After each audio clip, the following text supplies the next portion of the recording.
Hello അസ്സലാമു അലൈക്കും. ഇന്ന് വളരെ ഡിഫറെൻ്റ് ആയിട്ടുള്ള ഒരു റെസിപ്പി ആയിട്ട് ഞാൻ വന്നിട്ടുള്ളത്. ഇത് വീട്ടിലൊന്നും അധികം ആരും ട്രൈ ചെയ്തിട്ടുണ്ടാവില്ല. നല്ല ടേസ്റ്റിയാണ് കേട്ടോ. ചിക്കൻ ലവേഴ്സിന് ഭയങ്കരമായിട്ട് ഇഷ്ടമാവുന്ന ഒരു റെസിപ്പിയാണ്. ഉണ്ടാക്കാൻ അത്ര മെനക്കെടൊന്നുമില്ല.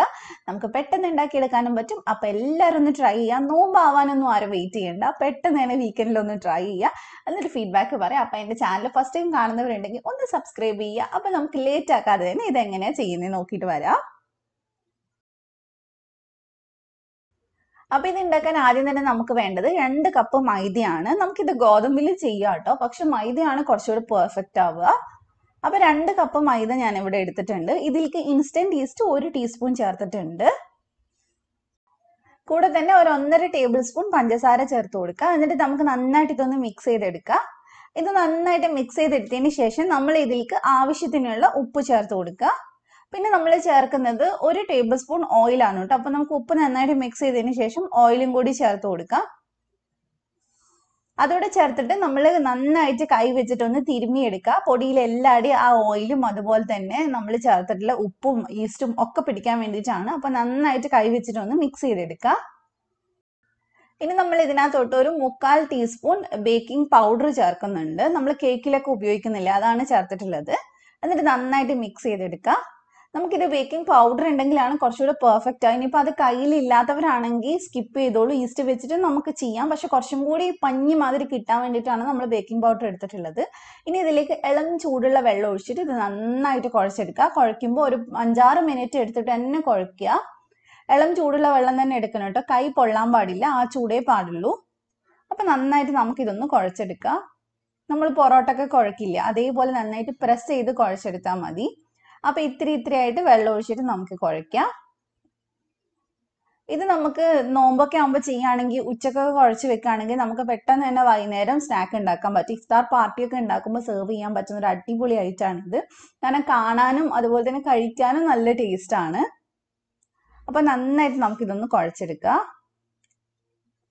അപ്പൊ ഞാനിത് നല്ല സോഫ്റ്റ് ആയിട്ട് കുഴച്ചെടുത്തിട്ടുണ്ട്. ഇനി ഇതിന്റെ മുകളിലായിട്ട് നമുക്ക് കുറച്ച് ഓയിൽ ഒന്ന് സ്പ്രെഡ് ചെയ്ത് കൊടുക്കുക. നന്നായിട്ട് ഇതുപോലെ ഒന്ന് ചെയ്തെടുക്കുക. സൈഡിലേക്കൊക്കെ ഒന്ന് ആക്കിയെടുക്കുക. ഇനി നമ്മൾ ഇതൊന്ന് അടച്ച് വെക്കുന്നുണ്ട്. ഒരു 2 മണിക്കൂർ നമ്മൾ ഇതൊന്ന് പൊങ്ങാൻ വെക്കുന്നുണ്ട്. അതിനുശേഷം നമുക്ക് ബാക്കിയുള്ള കാര്യങ്ങളൊക്കെ ചെയ്യാം. അപ്പൊ നമുക്കിത് അടച്ചു വെച്ചിട്ട് ചിക്കന്റെ പണി തുടങ്ങാം. അപ്പൊ ചിക്കൻ ഞാനിവിടെ ഏകദേശം ഒരു കപ്പ് ചിക്കൻ എടുത്തിട്ടുണ്ട് കേട്ടോ. ബോൺലെസ് ചിക്കൻ ആണ്. അപ്പൊ അത് നീളത്തിൽ ഇതുപോലെ ഒന്ന് കട്ട് ചെയ്തെടുക്കുക. ഇനി നമ്മൾ ഇതിലേക്ക് ഒരു 5-6 വെളുത്തുള്ളിയും ചെറുതായിട്ട് ക്രഷ് ചെയ്തത് ചേർത്ത് കൊടുക്കുന്നുണ്ട്. ചെറുതായിട്ടൊന്ന് കട്ട് ചെയ്ത് ചേർത്താൽ മതി. പിന്നെ നമുക്ക് വേണ്ടത് സോയ സോസ് ആണ്. അത് ഞാൻ 1 ടേബിൾ സ്പൂണോളം എടുത്തിട്ടുണ്ട്. പിന്നെ നമുക്ക് ഇതിനകത്തോട്ട് വേണ്ടത് കുറച്ച് മുളക് പൊടിയാണ്. അത് ഞാൻ 1 ടേബിൾ സ്പൂൺ എടുത്തിട്ടുണ്ട്. എരിവുള്ള മുളക് പൊടി അല്ല കേട്ടോ, കാശ്മീരിയാണ്. അതിൻ്റെ കൂടെ 1/2 ടീസ്പൂൺ കുരുമുളക് പൊടിയും കുറച്ച് മഞ്ഞൾപ്പൊടിയും ചേർത്തിട്ടുണ്ട്. പിന്നെ ആവശ്യത്തിന് ഉപ്പ് ചേർക്കുക. ഉപ്പ് ചേർക്കുമ്പോൾ ശ്രദ്ധിക്കുക, സോയ സോസിൽ അത്യാവശ്യം നല്ല ഉപ്പുണ്ടാവും, അപ്പോൾ അത് നോക്കിയിട്ടേ ചേർക്കാവുള്ളൂ. അപ്പോൾ ഇനി നന്നായിട്ട് നമുക്ക് ഇതൊന്ന് മിക്സ് ചെയ്തെടുക്കാം. മിക്സ് ചെയ്തിട്ട് നമ്മൾ ഇത് കുറച്ച് നേരം ഒന്ന് മാരിനേറ്റ് ആവാൻ വെക്കുന്നുണ്ട്. ഒരു അരമണിക്കൂറെങ്കിലും ഒന്ന് പറ്റുമെങ്കിൽ വെക്കുക, അല്ലെങ്കിൽ ഒരു 10 മിനിറ്റ് ഫ്രിഡ്ജിൽ വെച്ചാലും മതി. അതിനുശേഷം നമ്മളിത് ഒരു 1/4 കപ്പ് മൈദയിൽ ഇത് നന്നായിട്ടൊന്ന് കോട്ട് ചെയ്തെടുക്കുന്നുണ്ട്. ഓരോ പീസ് ചിക്കനും നന്നായിട്ടൊന്ന് ഇതുപോലെ കോട്ട് ചെയ്തെടുക്കുക. മൈദ നന്നായിട്ട് ചിക്കനിൽ പിടിക്കണം. അതിനുശേഷം നമ്മൾ ഒരു മുട്ടയൊന്ന് അടിച്ചെടുത്ത് വെച്ചിട്ടുണ്ട്. അതിലേക്ക് നമുക്കൊന്ന് ഇട്ട് കൊടുക്കുക. എന്നിട്ട് പെട്ടെന്ന് തന്നെ അതിനെ എടുക്കുക. എന്നിട്ട് എക്സ്ട്രാ ഉള്ള മുട്ട ഒന്ന് കളയണം. അതിനുശേഷം കോൺഫ്ലേക്സ് ഞാനൊന്ന് കൈ വെച്ചൊന്ന് പൊടിച്ചയിലാണ് ഇട്ട് കൊടുത്തിട്ടുള്ളത്. അഥവാ നിങ്ങളുടെ കയ്യിൽ കോൺഫ്ലേക്സ് ഇല്ലെങ്കിൽ കുഴപ്പമില്ല, മൈദയിൽ തന്നെ ഒന്ന് ഇട്ടാൽ മതി. നമ്മൾ ആദ്യം മൈദയിൽ മുക്കിയില്ല, അതേപോലെ മുട്ടയിൽ നിന്ന് എടുത്തിട്ട് വീണ്ടും മൈദയിൽ ഇട്ടിട്ട് നന്നായിട്ട് മൈദ ഇതുപോലെ പ്രസ് ചെയ്ത് ഇതിലേക്ക് ഒന്ന് പിടിപ്പിച്ചാൽ മതി. അപ്പൊ അതേ കോൺഫ്ലേക്സ് ആവുമ്പോൾ എന്താ ഗുണം എന്ന് വെച്ചാൽ നല്ല ക്രിസ്പി ആയിട്ട് ഉണ്ടാവുക. കാരണം പുറം ഭാഗത്ത് ആ കോൺഫ്ലേക്സ് ഉള്ളത് കൊണ്ട് തന്നെ നല്ല ക്രഞ്ചി ആയിട്ട് ഇരിക്കും കഴിക്കുമ്പോൾ. അപ്പൊ അതില്ലെങ്കിൽ മാത്രം മുട്ടയിൽ നിന്ന് എടുത്തിട്ട് മൈദയിൽ തന്നെ ഇട്ടാൽ മതി. അപ്പൊ നമുക്ക് കോൺഫ്ലേക്സ് നന്നായിട്ടൊന്ന് ഇതിൽ പൊതിഞ്ഞു കൊടുക്കാം. ഇനി നമ്മൾ ഇതെല്ലാം ഒരു 10 മിനിറ്റ് ഒന്ന് ഫ്രിഡ്ജിൽ മാറ്റി വെക്കുന്നുണ്ട് കേട്ടോ. ആ സമയം കൊണ്ട് നമുക്ക് മാവ് റെഡി ആയിട്ടുണ്ട്. അതൊന്ന് നന്നായിട്ട് മിക്സ് ചെയ്തെടുക്കുക. ഇത് ഏകദേശം ഒരു 2 മണിക്കൂർ ആയപ്പോഴേക്കും നന്നായിട്ട് പൊങ്ങി വന്നിട്ടുണ്ട്. ചിലപ്പോൾ നിങ്ങൾക്ക് 1 മണിക്കൂർ എടുക്കുള്ളൂ, അത് ഓരോ സ്ഥലത്തിനനുസരിച്ച് വ്യത്യാസം വരാം. അപ്പൊ നമുക്ക് ഇനി ഇതിൽ നിന്ന് 1-2 ബോൾ ആക്കി എടുക്കണം. എന്നിട്ട് നമ്മൾ പരത്തി എടുക്കാൻ കേട്ടോ ചെയ്യുന്നത്. അപ്പൊ ഞാനിവിടെ 2 ബോൾ ആക്കിയിട്ടാണ് എടുക്കുന്നത്. അപ്പൊ അത് നന്നായിട്ട് നമുക്കൊന്ന് റോൾ ചെയ്തെടുക്കാം. ഇത് നമ്മൾ റോൾ ചെയ്യുന്നതിന് മുമ്പായിട്ട് കുറച്ച് ഓയിൽ ഒന്ന് ഒഴിച്ചു കൊടുക്കുക. അധികം പൊടി എടുക്കണ്ട, നമ്മൾ ഓയിലിൽ തന്നെ പരത്തി എടുക്കുകയാണ് നല്ലത്. അപ്പം നമുക്ക് വേഗം ഇതൊന്നും പരത്തിയെടുക്കാം. അപ്പം നമുക്ക് ഇതൊന്ന് നന്നായിട്ടൊന്ന് പരത്തി കൊടുക്കാം. ഒരുപാട് തിന്നാക്കി പരത്തണ്ട, കാരണം ചെറുതായിട്ടൊരു കട്ടി വേണം, എന്നാൽ ഒരുപാട് കട്ടിയല്ല. അങ്ങനെ വേണം നമ്മൾ പരത്താൻ. എന്നിട്ട് ഇതുപോലെ ഒരു അടപ്പ് എന്തെങ്കിലും വെച്ചിട്ട് ഇതൊന്ന് കട്ട് ചെയ്തെടുക്കാം. കുറച്ച് വട്ടമുള്ള അടപ്പ് എടുക്കണം കേട്ടോ, കാരണം നമുക്ക് ഈ റൗണ്ട് ആക്കിയിട്ട് കട്ട് ചെയ്തത് വീണ്ടും മടക്കാനുള്ളതാണ്. അപ്പോൾ ഒരു ഇത്തിരി വലുപ്പമുള്ള അടപ്പ് എടുക്കാൻ നോക്കുക. അപ്പം നമുക്ക് ഇതെല്ലാം നമുക്ക് എത്ര കിട്ടുമെന്ന് അറിയില്ല, നമ്മൾ നോക്കിയിട്ട് അതിനനുസരിച്ച് ഒന്ന് കട്ട് ചെയ്തെടുക്കാം. അപ്പോൾ എനിക്ക് ഒരു ഷീറ്റിൽ ഇതുപോലെ 5 കിട്ടിയിട്ടില്ല. അപ്പം നമുക്ക് കട്ട് ചെയ്തതിൻ്റെ ബാക്കി എടുത്തിട്ട് വീണ്ടും നമുക്ക് വേണമെങ്കിൽ കുഴച്ച് പരത്തി എടുക്കാം. അപ്പം അത് നമുക്ക് ബൗളിലാക്കിയിട്ട് ഇപ്പം ഈ കട്ട് ചെയ്തതിൻ്റെ ശേഷം ഇതിൻ്റെ മേലയിൽ കുറച്ച് ഓയിലാക്കി കൊടുക്കാം കേട്ടോ. കാരണം നമ്മൾ മടക്കിയിട്ട് പിന്നെ ഒന്നും കൂടി ഒന്ന് ചെറുതായിട്ടൊന്ന് പരത്തുന്നുണ്ട്. അപ്പം നമുക്ക് വീണ്ടും അതൊന്ന് വേവുമ്പോൾ തുറന്ന് കിട്ടണമെങ്കിൽ അവിടെ എണ്ണയാക്കി കൊടുക്കണം. അപ്പം ഇതുപോലെ എല്ലാം ഹാഫായിട്ടൊന്ന് മടക്കി കൊടുക്കാം. അപ്പോൾ ഫുള്ളായിട്ടൊന്ന് മടക്കുക. നമ്മളിത് മടക്കിയതിന് ശേഷം പിന്നെ നമ്മൾ ഇതൊന്ന് ചെറുതാക്കിയിട്ടൊന്ന് പരത്തുന്നുണ്ട്. ഒരുപാടല്ല, ചെറുതാക്കിയിട്ട്, ഒരുപാട് പ്രസ് ചെയ്ത് പരത്താനും പാടില്ല. അപ്പം നമ്മളിത് ഇനി ഒന്ന് ജസ്റ്റ് ഒന്ന് പരത്തിയെടുക്കുന്നുണ്ട്. ഇതുപോലെ ഒന്ന് ചെയ്തെടുത്താൽ മതി കേട്ടോ. ഇത്രയും വേണ്ടുള്ളൂ. ഇതുപോലെ എല്ലാം ഒന്ന് പരത്തി കൊടുക്കുക. എന്നിട്ട് ഒരു 5-10 മിനിറ്റ് ഒന്ന് ഇതൊന്ന് പുറത്ത് വെക്കണം, കാരണം കുറച്ചും കൂടി ഒന്ന് സൈസ് വലുതാവാൻ വേണ്ടിയിട്ടാണ്. അതിനുശേഷമാണ് നമ്മൾ ഇനി ഇത് വേവിക്കുന്നുള്ളൂ.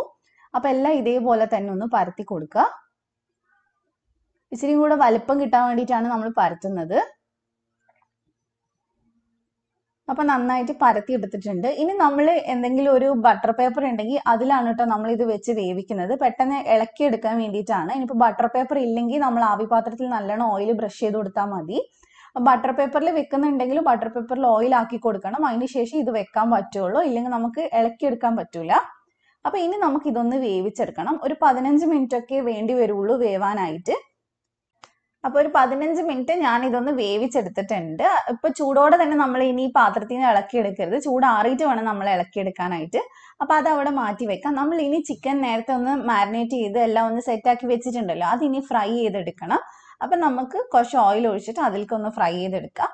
അപ്പൊ നിങ്ങൾക്ക് കാണുമ്പോൾ തന്നെ മനസ്സിലാവുന്നുണ്ടാവും, കോൺഫ്ലെക്സ് ആയതുകൊണ്ട് നല്ല ക്രഞ്ചി ആയിട്ടാണ് ഉണ്ടാവുക. അപ്പൊ ഞാൻ നേരത്തെ പറഞ്ഞാൽ കോൺഫ്ലെക്സ് ഇല്ലാത്തവർ 2 വട്ടം മൈദയിൽ തന്നെ കോട്ട് ചെയ്തെടുത്താലും മതി, അപ്പോഴും നല്ല ക്രഞ്ചി ആയിട്ട് തന്നെ നമുക്ക് കിട്ടും. ഞാൻ KFC ചിക്കൻ്റെ റെസിപ്പി മുമ്പ് ഇട്ടിട്ടുണ്ട്, അതേ സ്റ്റൈലാണ് കോൺഫ്ലെക്സ് ഇല്ലെങ്കിൽ നമ്മൾ ചെയ്യുന്നത്.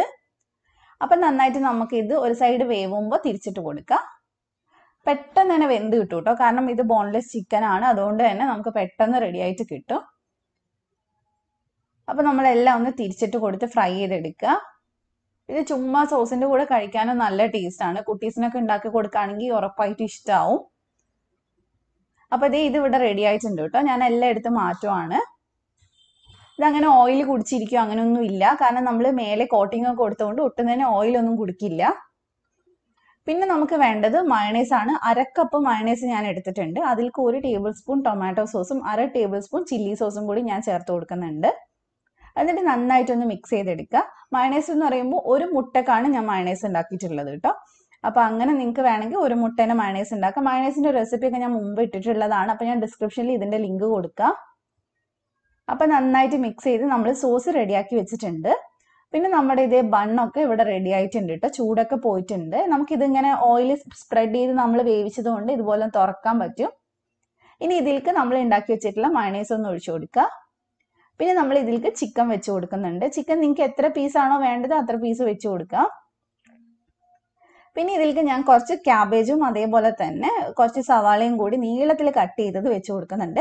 നിങ്ങൾക്ക് ഇതിൻ്റെ കൂടെ തന്നെ കുക്കുംബർ വെച്ച് കൊടുക്കാം, ടൊമാറ്റോ വെച്ച് കൊടുക്കാം, അതൊക്കെ നിങ്ങളുടെ ഇഷ്ടത്തിനനുസരിച്ച് വെച്ച് കൊടുക്കാം. ഞാൻ ചിലതിൽ മാത്രം തക്കാളി കട്ട് ചെയ്ത് വെച്ചിട്ടുണ്ട്. അപ്പോൾ അത് ഓരോരുത്തരുടെ ഇഷ്ടത്തിനനുസരിച്ച് വെച്ച് കൊടുക്കാം. അപ്പം മേലെ കുറച്ച് മയണൈസും കൂടി ഇട്ട് അതിൻ്റെ മേലെ കുറച്ച് മല്ലിയിലയും കൂടി ഇട്ടിട്ട് നമുക്ക് സെർവ് ചെയ്യാം.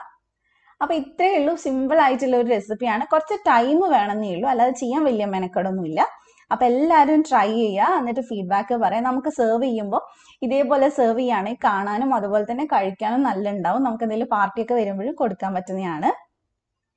അപ്പൊ നിങ്ങൾക്ക് ഈ റെസിപ്പി ഇഷ്ടമായിട്ടുണ്ടെങ്കിൽ പെട്ടെന്ന് തന്നെ ട്രൈ ചെയ്യുക, എന്നിട്ട് ഫീഡ്ബാക്ക് പറയാം. അപ്പൊ ഇതേപോലെ തന്നെ മറ്റൊരു കിട്ടുക്കൻ വീഡിയോ ആയിട്ട് ഇൻഷാല്ലാ ഞാൻ വീണ്ടും വരും. അപ്പോൾ ചാനൽ സബ്സ്ക്രൈബ് ചെയ്യാത്തവരുണ്ടെങ്കിൽ ഒന്ന് സബ്സ്ക്രൈബ് ചെയ്യുക, തൊട്ടടുത്തുള്ള ബെല്ലും ക്ലിക്ക് ചെയ്ത് ഓളും കൂടെ ക്ലിക്ക് ചെയ്യുക, എന്നാലേ വീഡിയോസ് വരുമ്പോൾ നോട്ടിഫിക്കേഷൻ വരുള്ളൂ. അപ്പോൾ ഇൻഷാല്ലാ നമുക്ക് വീണ്ടും കാണാം. Thank you for watching.